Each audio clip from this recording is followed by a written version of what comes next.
അൽഹംദുലില്ലാഹ്, അല്ലാഹുവിൻ്റെ അനുഗ്രഹത്താൽ നാം ഇന്ന് പുതിയൊരു ഹിജ്റ വർഷത്തിലേക്ക് നാം പ്രവേശിച്ചിരിക്കുന്ന ഒരു വേളയിലാണ്. ആയുസ്സിൽ നിന്ന് ഒരാണ്ട് നമ്മെ വിട്ടുപോയിരിക്കുകയാണ്. നാം മനസ്സിലാക്കണം, ഓരോ മുഹറം മാസവും നമുക്ക് സമ്മാനിക്കുന്നത് ഒരു സ്മരണയാണ്.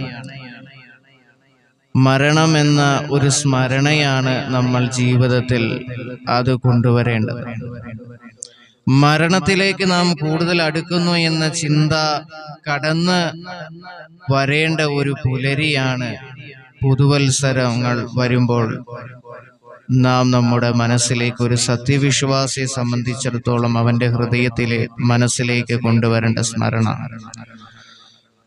അപ്പോൾ നാം മനസ്സിലാക്കണം, പുതുവത്സരം വരുമ്പോൾ ആഘോഷിക്കുന്ന പലരുമുണ്ട്. പുതുവത്സരങ്ങൾ വരുമ്പോൾ ആഘോഷിക്കുന്ന പലരുമുണ്ട്. പക്ഷെ നാം ആഘോഷിക്കുകയാണോ വേണ്ടത് എന്ന് സാന്ദർഭികമായി നാം ചിന്തിക്കേണ്ടതുണ്ട്. മനുഷ്യ ജീവിതം വളരെ കുറഞ്ഞ കാലം മാത്രമാണുള്ളത്. എങ്ങനെ?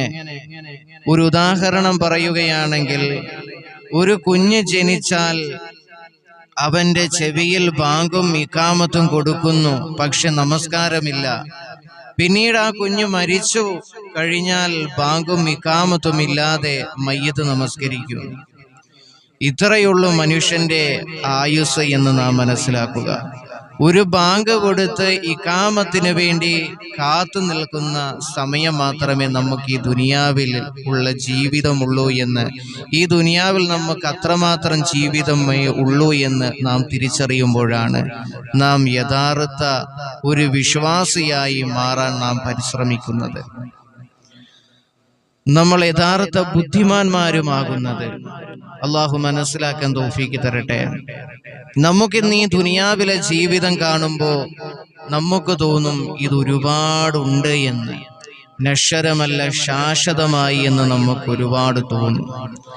പക്ഷേ അള്ളാഹുവിൻ്റെ പ്രവാചകൻ നബി മുഹമ്മദ് മുസ്തഫ സല്ലല്ലാഹു അലൈഹി വസല്ലമ തങ്ങൾ പറഞ്ഞത്, മനുഷ്യന്റെ ഈ ദുനിയാവിലെ ജീവിതം എന്ന് പറയുന്നത് ഈയാം പാറ്റകളെ പോലെയാണ്. ഈയാം പാറ്റകൾക്ക്, ഈയലുകൾക്കൊക്കെ എന്താണ്, ലേറ്റ് കാണുമ്പോൾ ഒരുപാട് ജീവിതമുണ്ട് എന്ന് അത് വിചാരിക്കും. പക്ഷേ ഒരു അല്പസമയം ഒന്ന് പറന്നതിന് ശേഷം അതിൻ്റെ ചിറകുകൾ ഒടിഞ്ഞത് താഴെ വന്ന് വീഴുന്നു. അത്രമാത്രമേ മനുഷ്യനുള്ളൂ, അത്രമാത്രം ആയുസ് മാത്രമേ ഈ ദുനിയാവിൽ മനുഷ്യനുള്ളൂ. പക്ഷെ അത് മനസ്സിലാക്കുന്നത് വളരെ കുറഞ്ഞ ആളുകൾ. അതുകൊണ്ടാണ് നിങ്ങളിൽ ഏറ്റവും